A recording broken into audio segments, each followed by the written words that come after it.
Good afternoon to all the students, and today we are going to start with the basics of molecular basis of inheritance. To learn molecular basis of inheritance, you should actually know what are the concepts or fundamental insights of this chapter. Molecular basis of inheritance, in the initial phase of the chapter, you will be learning completely about DNA structure. About DNA structure, there will be small evidences in your NCERT 11 where we have dealt previously from biomolecules. NCERT 11 biomolecules. Fine. From NCERT 11 biomolecules, nucleic acids concept, we have learnt what is the structure of a DNA, followed by, here in molecular basis you will learn DNA packaging as well. DNA packaging both in prokaryotes and eukaryotes. Here you will clearly learn what is the actual location or the site of DNA both in a prokaryotic cell and in a eukaryotic cell. And you will also learn what is the mode of DNA packaging both in a prokaryotic and eukaryotic cell. You will learn three main events which occur in, which are said to be the central dogma of molecular biology, which is replication, transcription and translation, both in prokaryotes and eukaryotes.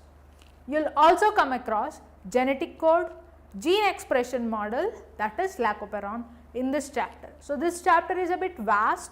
Whatever you have learnt in principles of inheritance and variation, the phenotypic observations that you have made across the generations, with this chapter you will actually learn the chemistry behind those phenotypic changes across the generations. For that, here in today's session, to build a proper transition in this major unit, because you will get around 4 to 5 questions in your final NEET exam from this. Around 4 to 5 questions you will get in your final NEET exam, that important this is. So, you need to build a proper basic, like where the DNA is actually located in prokaryotic and eukaryotic cell. What is central dogma? How is it operated in a prokaryotic cell and in a eukaryotic cell? You should also be clear with post-transcriptional events that happens in the eukaryotic cell. What is the pattern of DNA that you observe in a prokaryotic and eukaryotic cell? If you are clear with these basics, then understanding of the molecular basis of inheritance in your NCERT 12 will be easy to you. So, let us get started with the initial occurrence of DNA. Where do you find the DNA in a prokaryotic cell? Occurrence of DNA in prokaryotes. In prokaryotes, you see DNA is circular, naked, and it is found in cytoplasm or nucleoid. Okay. So, if you consider this as a prokaryotic cell, cytoplasm.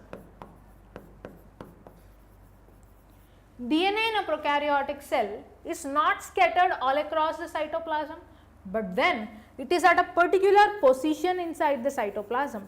How is the DNA? Double stranded circular DNA mostly. Double stranded circular DNA, and it is present at a specific location inside the prokaryotic cell, and this location is addressed as a nucleoid. This is known as a nucleoid. Got it right? And then in a eukaryotic cell, where is DNA actually present and what type of DNA you will see? In a eukaryotic cell, if I suppose this as a eukaryotic cell, we know eukaryotic cell has many organelles. We have learnt in the cell biology.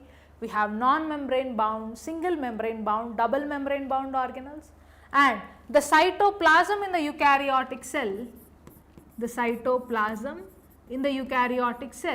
has equal compartmentalization for the organelles. Every organelle is arranged in the form of compartments. So, cytoplasm has compartmentalization of the organelles, whereas here you find only non-membrane bound organelles. In a prokaryotic cell, there are no membrane bound organelles.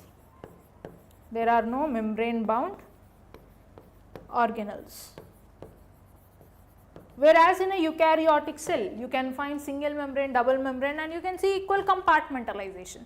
Where is the DNA actually located? DNA is present inside the nucleus. Nucleus has a nuclear envelope like this. Okay. And here once we need to recall the components of the nucleus as well. There are 4 components of nucleus. The outermost component is nuclear envelope,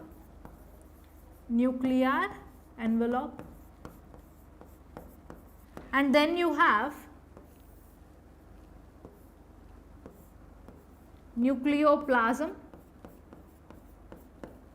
For the transport of molecules, ions and any other materials into and out of the nucleus, we have nuclear pores here. These are nuclear pores.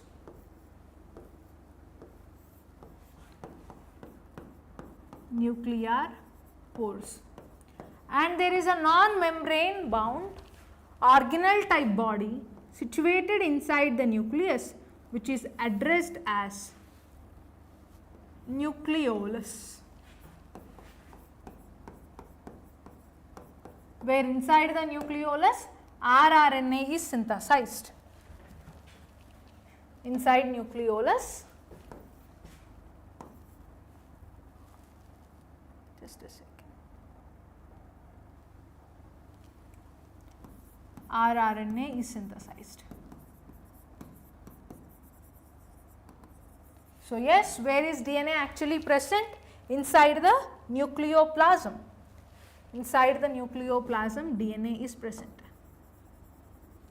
Can you see here clearly? And what type of DNA you can see? Linear double stranded DNA.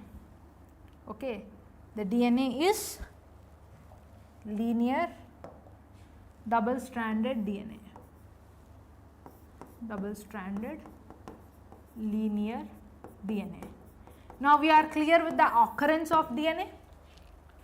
Here in a prokaryotic cell, DNA is double stranded, circular and naked inside the nucleoid, wherein nucleoid is not surrounded by a membrane, fine, wherein it is situated inside the cytoplasm but not scattered all across the cytoplasm, it is located at one place, right. Whereas in a eukaryotic cell, you can see eukaryotic cell has equal compartmentalization for all the type of organelles, non-membrane bound, single membrane bound and double membrane bound organelles, and then inside the nucleus, in nucleoplasm, you will find double stranded linear DNA. At the same point, we have discussed about the components of the nucleus also. We have 4 components here. One is nuclear envelope, nuclear pores, nucleoplasm and nucleolus. This is about occurrence of DNA. Now, about central dogma of molecular biology. Central dogma of molecular biology involves 3 main processes. One is replication, second transcription and third is translation. How this will occur both in a prokaryotic and eukaryotic cell, we will see now. Both in a prokaryotic and a eukaryotic cell. So here if we see prokaryote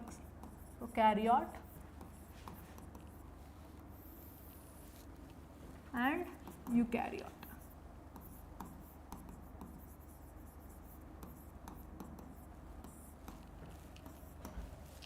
So here inside a prokaryote, if you first take the example of replication, the first process which occurs is replication.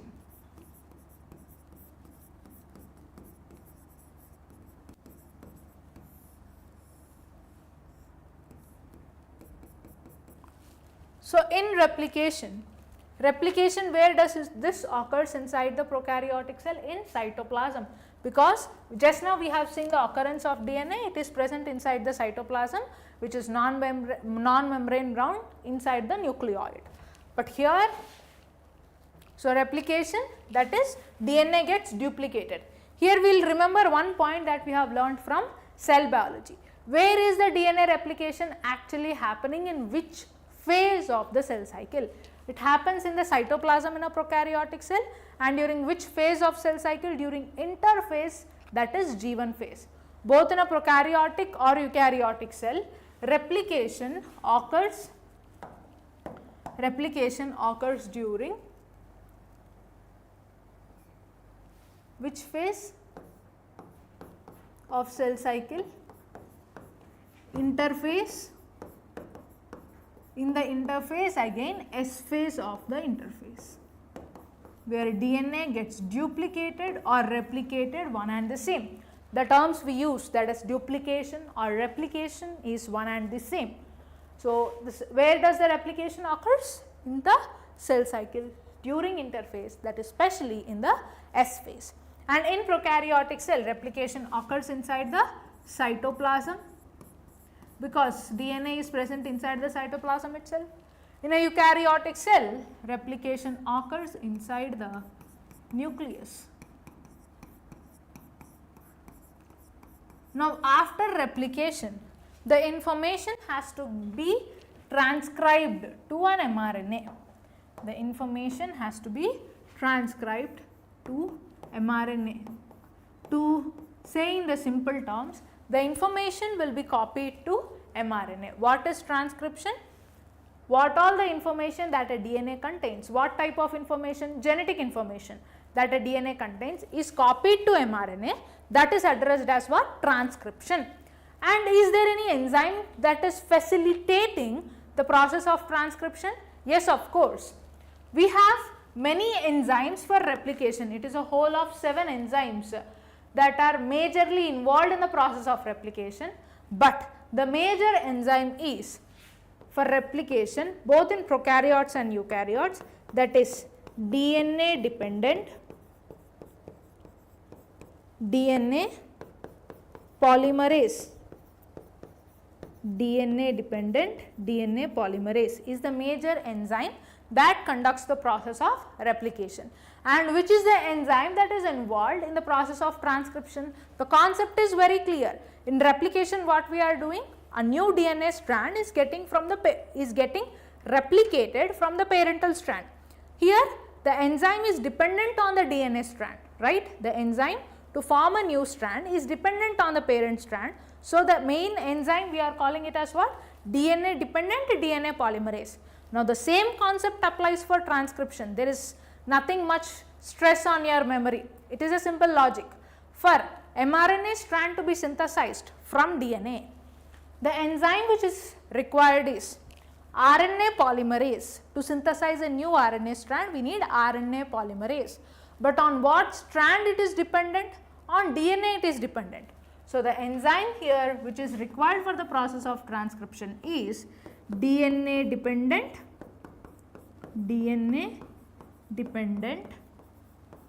RNA polymerase. Where does this process of transcription occur both in the prokaryotes and eukaryotes? Second is transcription. Where does this occur? Both in prokaryotes and eukaryotes. In prokaryotes, transcription occurs inside nucleus. In eukaryotes, in prokaryotes, the transcription occurs in cytoplasm itself, because there is no nucleus and DNA replicated inside the cytoplasm itself. Transcription in prokaryotes occurs inside the cytoplasm. In eukaryotes, where does the transcription occurs? Inside the nucleus. And in eukaryotes, there are certain processes that are operated after transcription, which are said to be post-transcriptional events, which does not happen in prokaryotes. In prokaryotes, there are no post-transcriptional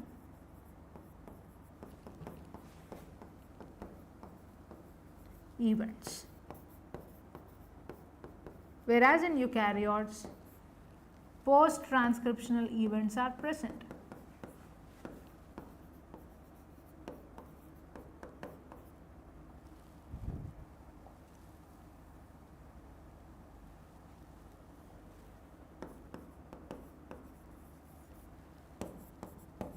What are they? First is 5' capping, second splicing, third 3' polyadenylation. Where are these occurring? That is 5' capping, splicing and 3' polyadenylation. These are the post-transcriptional events and this occurs inside the nucleus itself in the eukaryotes. This occurs inside the nucleus itself. Got it? And then third is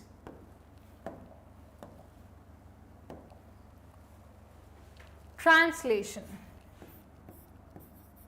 Translation is an enzyme independent process. There is no enzyme that will mediate this process because translation is all about synthesis of proteins from RNA. From mRNA, the information is copied down and protein synthesis happens. In simple terms, amino acids will be synthesized and they are joined to a polypeptide chain. So, here in the process of translation, protein synthesis happens. This occurs inside the cytoplasm itself in a prokaryotes. In prokaryotes, this happens inside the cytoplasm itself, whereas in eukaryotes, this takes place in cytoplasm again. Up to transcription, post-transcriptional changes, all the events in the eukaryotes occurs in the cytoplasm. All the events in the eukaryotes occurs inside the nucleus. Only translation occurs inside the cytoplasm. Fine, right? Only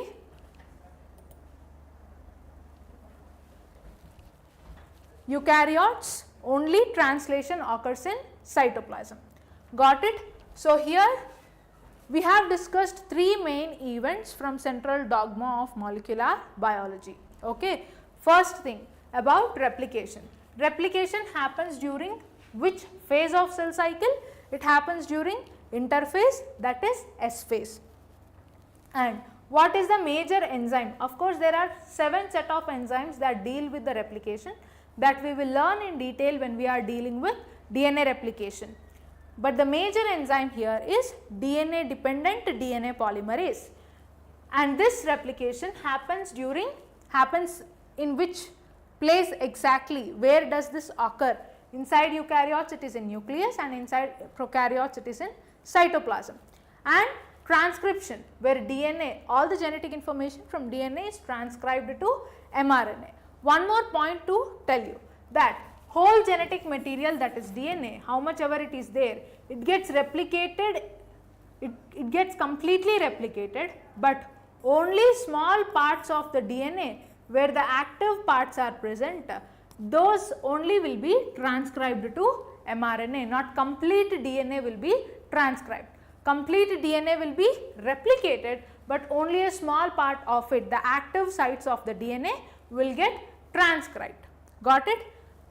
Here transcription, the information from DNA is transcribed to mRNA. Where does that take place? Inside nucleus in prokaryotes, in cytoplasm in prokaryotes, inside nucleus in eukaryotes. What is the major enzyme that is required?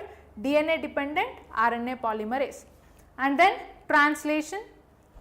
Before translation in eukaryotes, post-transcriptional events takes place that happens inside the nucleus only, which includes 5' capping, next splicing and 3' polyadenylation. Translation, if you see, only process translation occurs in cytoplasm, both in prokaryotes and eukaryotes. What does this process include? The information from mRNA is copied to proteins. At the end, what is the goal of DNA? To synthesize the proteins.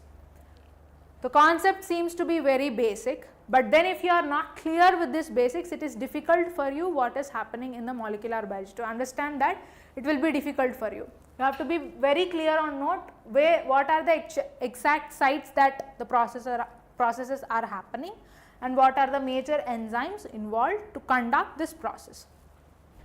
And then, about nucleotide.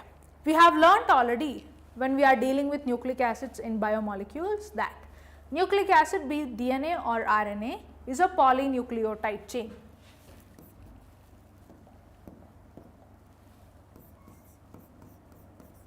DNA is a polynucleotide chain. And what are the components of a single nucleotide? Components of a single nucleotide. We have dealt that in detail, but now let us recall it in glimpse. The components of a nucleotide includes sugar, nitrogen base and phosphate group.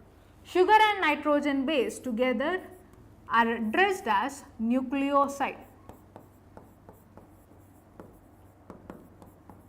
What type of sugar is present? Pentose sugar. Pentose sugar, where we have 5 carbons, C1, C2, C3, C4 and C5. To first carbon of the sugar, the nitrogen base is connected, and what type of nitrogen bases we have? We have 2 types of nitrogen bases. One set is purines, second set is pyrimidines. Purines include adenine and guanine, which are heterocyclic. Pyrimidines are homocyclic. It includes cytosine, thymine and uracil. Got it?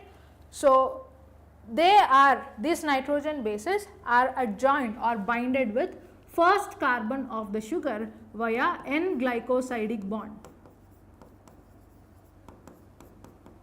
N-glycosidic bond. And this nucleoside at 5th carbon is adjoined with phosphate group via phosphoester bond.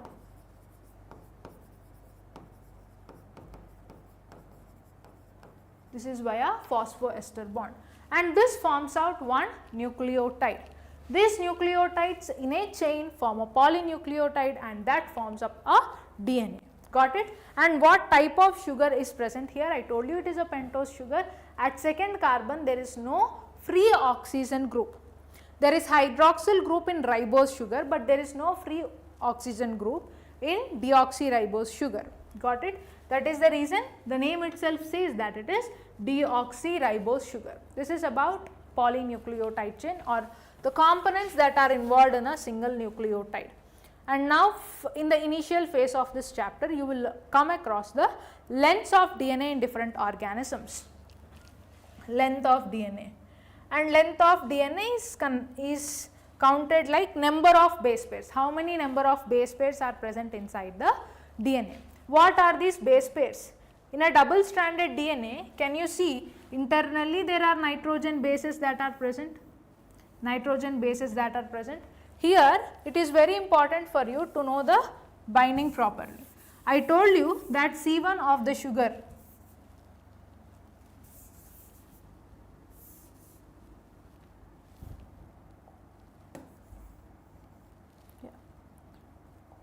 C1 of the sugar is connected to nitrogen base, right? Here also C1 of the sugar is connected to nitrogen base, and this is C2, 3, C4 and this is C5. Here also same, this is C1, 3rd carbon, 4th and 5th carbon. To the 5th carbon, can you see here phosphate group is connected? That is why this is known as 5' end. Here also can you see to the 5th carbon phosphate group is present? 5' end. At 3rd carbon OH group will be present. That is why 3' hydroxyl group, 5' phosphate group will be present here. And from the salient features of DNA, where we have exercised in biomolecules, we have learnt the anti-parallel nature of DNA, wherein one strand runs from 5' to 3', other strand from 3' to 5'. At 3' what will be there? Free hydroxyl group. At 5' what will be there? Free phosphate group. Got it, ma'am? So here internally nitrogen bases will be present. One nitrogen base is connected to the other nitrogen base internally in a double stranded DNA via hydrogen bonds. via hydrogen bonds. Likewise, adenine pairs with thymine via 2 hydrogen bonds, guanine will pair with cytosine via 3 hydrogen bonds. Got it right? So, here if you see, internally we have base pairs. So, if the term base pair is used to find the length of DNA, then you have to understand that is a double stranded DNA. If they are using the term nucleotides to define the length of DNA, then you have to understand that it is a single stranded DNA, because a single stranded DNA will have nucleotides. Double stranded DNA, the nitrogen bases will be pairing up via hydrogen bonds internally, and this forms up base pairs. Got it right? So, now here if you see different bacteriophages, we have bacteriophage 174, wherein it has 5386 nucleotides. The length of DNA is 5386 nucleotides, means it is single stranded or double stranded? Single stranded DNA. Next, bacteriophage lambda has how many base pairs? 48,502 base pairs, means it is a double stranded DNA. Double stranded DNA. And then Escherichia coli, that is E. coli, it has 4.6 into 10 to the power of 6 base pairs, which is again a double stranded DNA, and haploid content of DNA is 3.3 into 10 to the power of 9 base pairs, which is double stranded DNA. Got it right? So, this is all about the length of DNA in different organisms, which is asked multiple times. From this table if you see, be it match the following type of questions or direct statement based questions are put from the length of DNA in different organisms, multiple times this is asked. And here this is the single stranded DNA,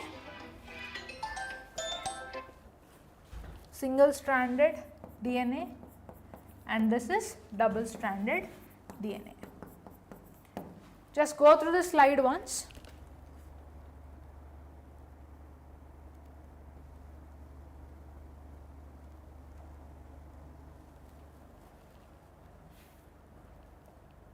Now, these are about nitrogen bases, we have dealt this already.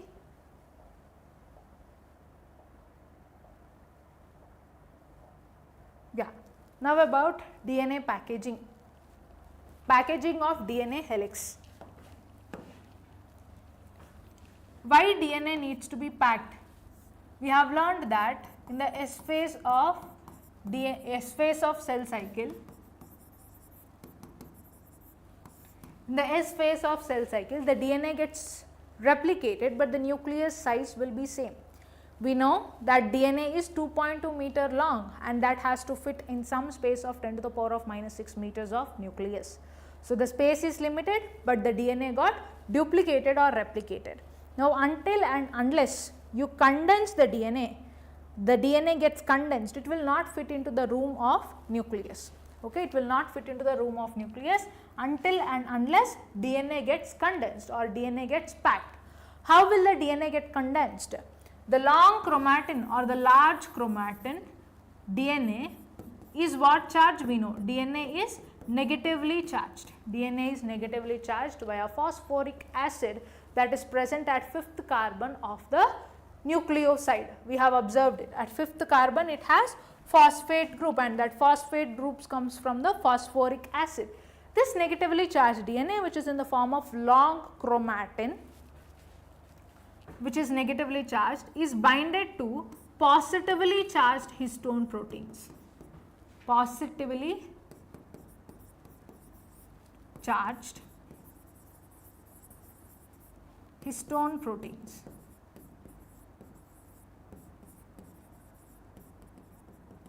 Positively charged histone proteins. Histone proteins are positively charged because they have the amino acids, those are arginine and lysine.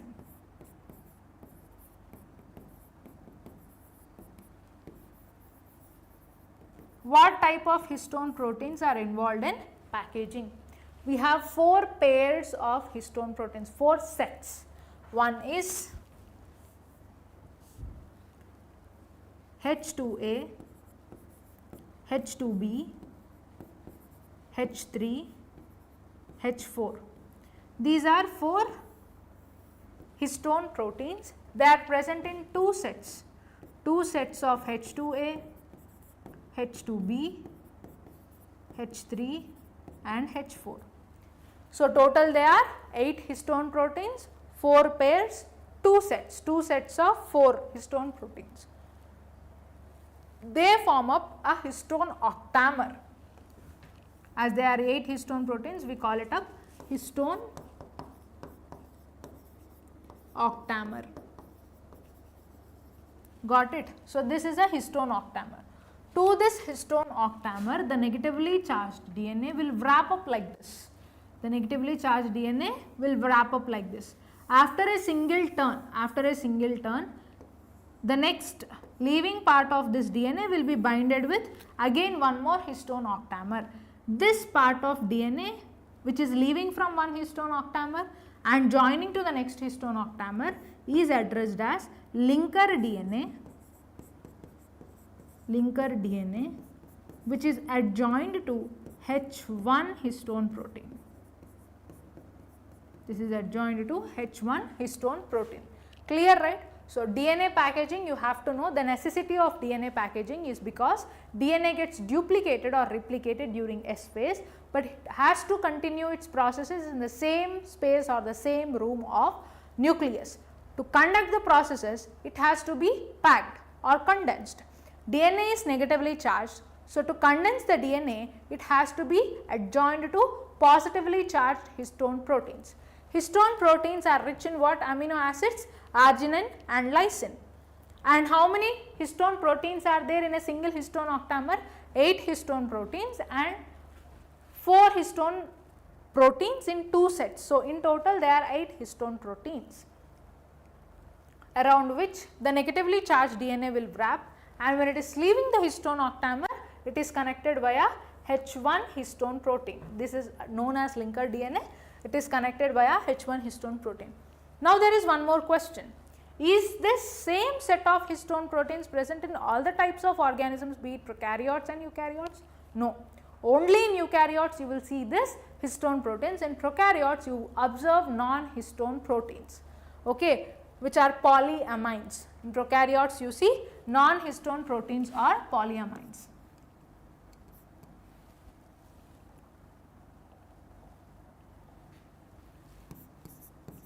Prokaryotes,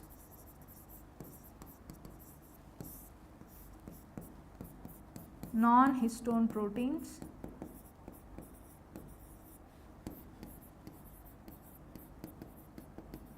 or polyamines. Fine, right? So, this is all about DNA packaging in eukaryotes and in prokaryotes. So, with this I sum up the session. What are the key takeaways of today's session? From molecular basis of inheritance, we have looked into the fundamental insights, and then we have focused on central dogma of molecular biology. We have clearly dealt with occurrence of DNA, and from central dogma of molecular biology we have learnt all the 3 processes, their occurrence sites and the main enzymes involved there, and then we have looked into DNA packaging, covered up about histone proteins both in prokaryotes and in eukaryotes. In prokaryotes what type of proteins are involved for condensation, and in eukaryotes what type of proteins are involved. So, this completes the session. In the next class we will start on with the basics of sexual reproduction of flowering plants. Thank you.